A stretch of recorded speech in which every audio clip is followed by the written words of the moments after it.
J'ai lancé Internet, j'ai regardé les infos, j'ai vu un bonus d'arrivée à 4 millions d'euros pour le nouveau patron de Sanofi.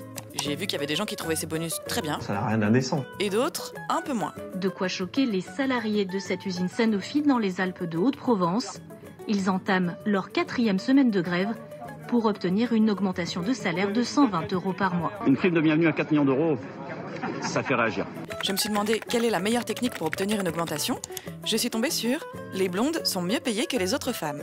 L'article disait « Selon Olga Ouskova, les blondes ont encore un autre avantage. Nous nous débrouillons mieux au travail car lorsque nous commettons une erreur, nous pouvons dire « Oh, désolé, c'est parce que je suis blonde » et nous nous en sortons. J'étais un peu affligée. Je me suis demandé comment survivre aux clichés de merde quand on est blonde. Je suis tombée sur une interview d'Alizée qui expliquait pourquoi elle s'était décoloré les cheveux. Grâce à Pascal Obispo que j'ai rencontré, qui m'a proposé de travailler avec lui, qui m'a proposé une chanson qui s'appelait Blonde. Et je me suis dit, pourquoi pas changer de tête. Je savais pas que Pascal Obispo faisait dans le conseil capillaire. J'ai demandé « Bonjour Pascal, que me conseillez-vous comme couleur de cheveux ?» Mais il m'a pas répondu. J'étais dégoûtée. J'ai cherché comment faire pour qu'une star nous réponde sur Twitter. Je suis tombée sur un conseil qui disait « Vous lui parlez normal, vous lui posez des questions, vous lui racontez des trucs, mais par rapport à lui un peu. » J'y connaissais pas grand-chose par rapport à Pascal Obispo un peu. J'ai fouillé dans les trucs qu'il avait écrits. J'ai vu... Si on devait mourir demain, qu'est-ce que tu ferais? C'était une bonne question. J'ai regardé mon agenda pour le lendemain.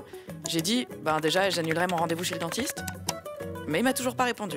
Je me suis renseignée sur ses hobbies. J'ai vu qu'il était fan de football. J'ai regardé un peu l'actu du foot. J'ai vu un papier sur la Coupe du Monde de foot 2022 intitulé « Plus de 400 travailleurs népalais morts dans les chantiers du Qatar ». Il disait « Un tel chiffre pose également la question de savoir combien de travailleurs immigrés sont morts sur les chantiers de la Coupe du Monde depuis que le Qatar a été désigné comme pays hôte ». J'ai pensé à... Non, ça n'a rien d'indécent. J'ai vu qu'en 2013, un footballeur avait dit « Si le Qatar ne change pas ses méthodes, ce sera en 2022 la Coupe du Monde de la honte. » Je suis retournée sur mon agenda, j'ai rajouté Coupe du Monde de la honte en 2022 et j'ai quitté Internet.